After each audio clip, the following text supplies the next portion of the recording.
Praise the lord.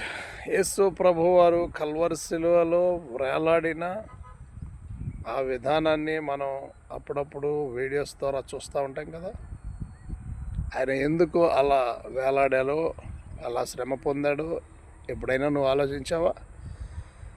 నన్ను రక్షించడానికి పాపాల చేత, అపరాధముల చేత చచ్చి ఉన్న మనలను తన కృప ద్వారా రక్షించడానికే ప్రభువు చనిపోవాల్సి వచ్చింది.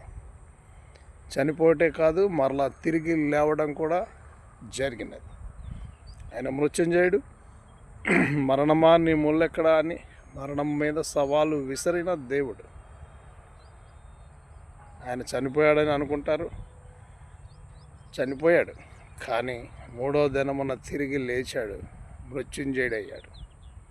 తద్వారా నన్ను రక్షించి పరలోక భాగ్యం వసగి త్వరగా మరలా తిరిగి రానయ్యున్న ప్రభువుకు మనం ఏమివ్వగలం? ఆయన చేసిన కార్యాలను జ్ఞప్తికి తెచ్చుకోవడం తప్ప. ఈ ఆధిక్యతను ఇచ్చిన ప్రభువుకు వందనాలు తెలియజేస్తూ ఈ నా మాటలు ముగిస్తూ ఉన్నాను. Thank you very much.